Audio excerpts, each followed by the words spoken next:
Good morning, good midday, good afternoon, good evening, good evening. I'm Shirley Osborne. This is day number 7 of my 45 days live for the Women's Leadership Circle. If you're new here, if you've never heard this before, this is your first time. I started this challenge a week or so ago because I was challenged to do it by some friends of mine. And I was challenged to do it because they thought it important that I do it differently. I do something differently. I started this organization called the Women's Leadership Circle. And we have some very specific and some very big goals that we're hoping to accomplish. And so they decided that we needed to do something big.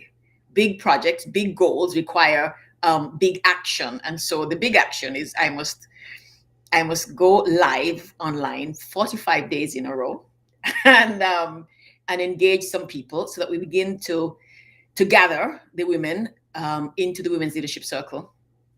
And over the next, now 38 days, I will be talking to you about the different aspects of the Women's Leadership Circle, how I work, who I am. For those of you who don't know, I've asked people to send and let me know some things you'd like to hear me talk about the circle, about the work of the circle, about my work, and about my perspectives or just something you want us to talk about.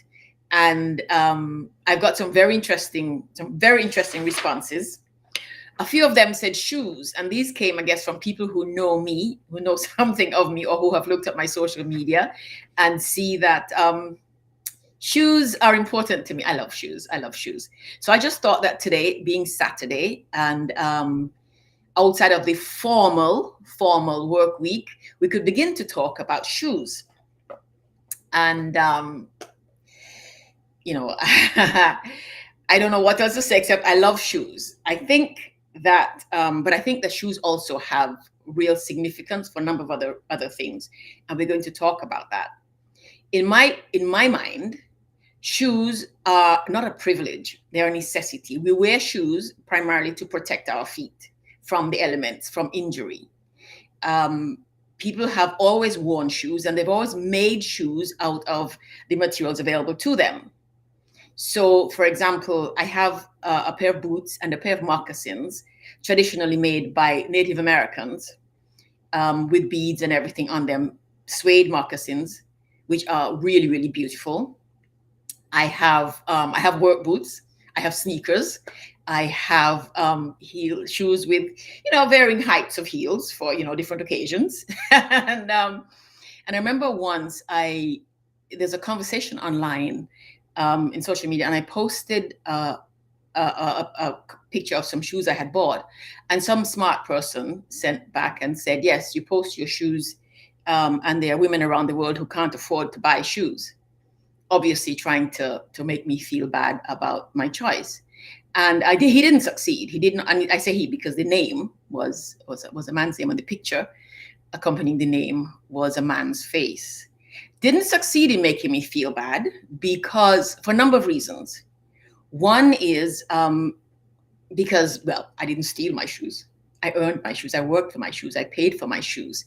And two, because we don't need to be, it's unfair and unjust to my mind to make people feel bad, to challenge people because they have the opportunity to enjoy beautiful things and other people don't. And I say that with a little bit of a deeper thought, let me put it that way. Because of course, I also believe at the same time that when we do well, it is part of what we should do to make other people, to help other people do well. So, which brings me to my work. My work with women's leadership is precisely that. It is precisely about that. It is about supporting women in developing the parts of themselves that can have them create the lives that they want.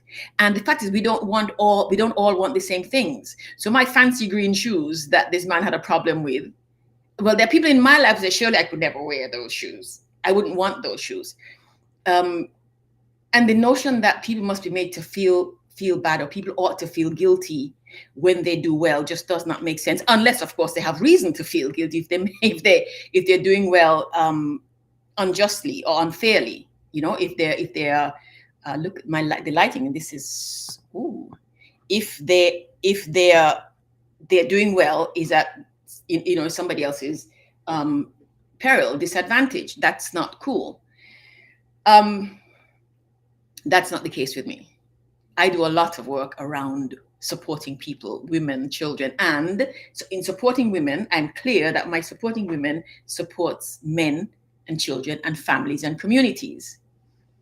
But that is a perfect example of how the issue of shoes can sometimes be so very political, because of course there are lots of women and men around the world who have difficulty buying proper shoes or any shoes at all, and who suffer the consequences.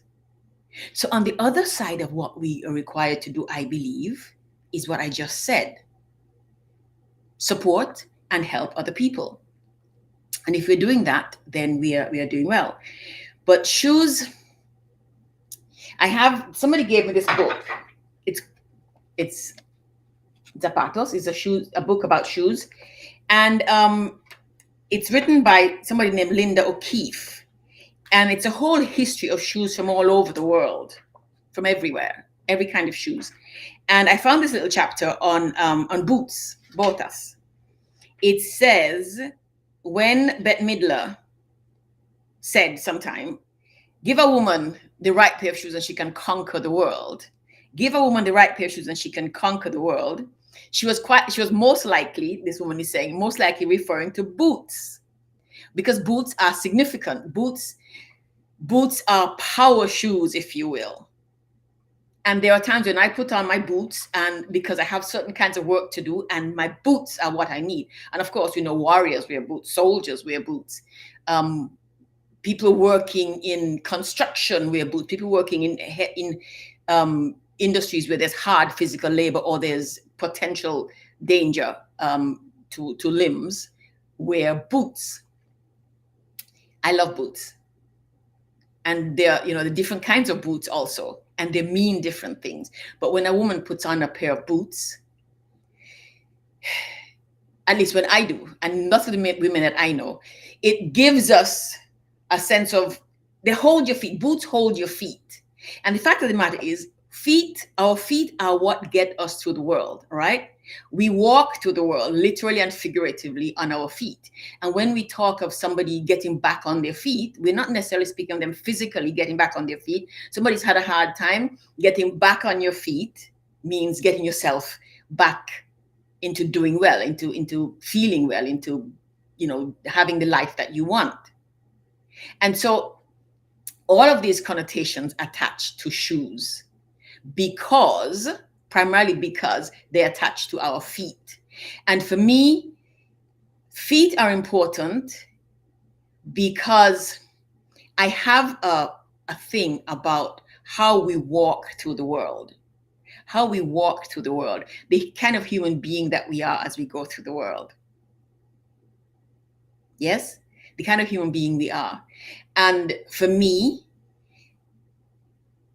that is important, that the kind of human being we are is a human being who is compassionate, sensitive, empathic, thoughtful, kind, generous, but also able to be firm when necessary. I believe that all human beings have the capacity to be every single thing that human beings are. And in fact, there's an old saying. I think one of the Roman writers said that everything that man could be, every man is. And so when we walk through the world, we have to be careful how we walk. Just like when we're going down the street, we have to be careful how we walk and where we walk. If you're going to stay safe, or we're going to keep other people safe, how we walk through our life, the kind of human being we are as we go through life, needs to be thought through, and we need to be careful about it. And when I think of women, and how women walk through the world and how women are expected to walk through the world, all kinds of things come up. My mother taught me to walk, stand up straight, keep your head up, keep your shoulders up, walk. Yes? I've known cultures, I've been in places where women are required, on the other hand, to sort of melt into the background. In the Western part of the world, not so long ago, women were required to blend in with the background and not be forward, not be seen, not be heard. It is 2022. Women, I would imagine by now, people recognize that women have as much brain, as much capacity to do well, to do good things, important things, significant things, positive, powerful, uplifting things that advance the human race. And so the requirement that we blend into the background and step back just seems so outdated and inane and unhelpful. I also recognize that it is difficult for some women to break that line that we're required to hold. I also know that until and unless we break that line, it's not going to be broken for us. The men are not going to do it. We are the ones who have to break past that line and show who we are and what we can do. What I also know for a fact is that how we show up in the world, how we walk in the world, influences how people treat us. So although they would prefer that we blend it into the back, when we don't, it shifts how they see us and how they treat us. So when I walk into a room, when I go to work, working with politicians, let's say, and politicians are big ego people. Okay, they have to be. I walk into a room full of politicians, male, mostly male, always. I could have chosen to walk in quietly and, but no, I walked in the same way they did, as if I have a right to be there, because I do. I have a right to be there. I've earned my place there. And there's a difference between acknowledging who you are and being arrogant. We're not talking about being arrogant. We're talking about simply acknowledging who you are and requiring that you be acknowledged for who you are. And so when you put on the proper shoes and you walk into the room, my mother told me, walk in like you own the room. Walk in like you have a right to be there. So I walk in with my shoulders up, my body straight, my chin up, and I say hello and good morning and good afternoon, and as if I have a right to be there. I don't blend and disappear. And I call on my sisters to not blend and disappear. It doesn't serve anyone. There's a saying attributed to Nelson Mandela or to Marianne Williamson, depending on where you find it, that when we let our light shine, we give other people permission to let theirs shine. This is part of what I'm talking about. It is so, so, so true. When we walk into a room and other women see us walk in confident, secure, it bolsters them. I've seen this happen over and over and over again. I've also seen a meme going around. It had to do with children. Be careful how you do. Be careful what you do, because someone's always watching. And you'd be amazed. Well, no, you wouldn't. You are adults. You know this. You can think of, every single one of us can think back at some moment, some tiny moment in our childhood which made a difference for us, which made a difference in who we were. And we know that that's what happens in people's lives. I work with women and girls who have very difficult lives. A lot of my work is with women and girls who have had very difficult lives. And I've heard stories over and over from them about that one thing. Sometimes it's something I said, sometimes it's something they saw or they heard somebody else say that shifted something inside them and got them sorted. And so, yes, when I put on those green shoes that are 4 inches high, and we'll talk about the other connotations of high heel shoes, we'll talk about those eventually.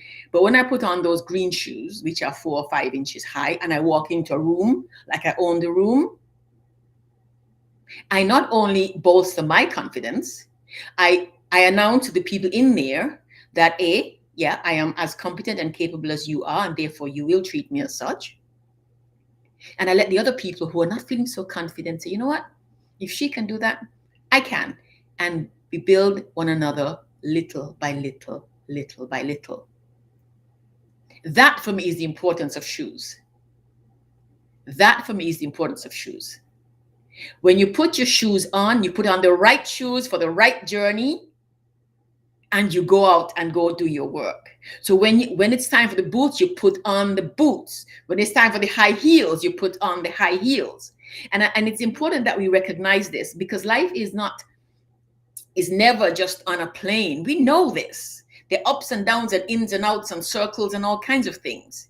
And just the same way we dress for the occasion, we dress in a certain way when we're feeling cold, we dress a different way when we feel hot, we dress to go to bed, we dress to go to church, we dress to play sports. The same thing applies to the rest of our lives. We must prepare for the things that we're going to do, and literally walk into this particular piece of our journey well shod, properly shod. And properly shod includes having the right shoes. Yes? So I want to leave with you one little exercise that I do with it's fun with children, but with adults, it always blows me away. Simple exercise. When you get a chance, get a big piece of paper, cardboard or something, take your shoes off, get a pen, marker, and mark out your feet, the outline of your feet on that paper. Yes? And in one foot, it doesn't matter which one, in one foot, write every single thing you can think of that you are. Everything about your personality. Who am I? What am I? What do I like? What do I don't like? What do I not like? Bootstraps, yes.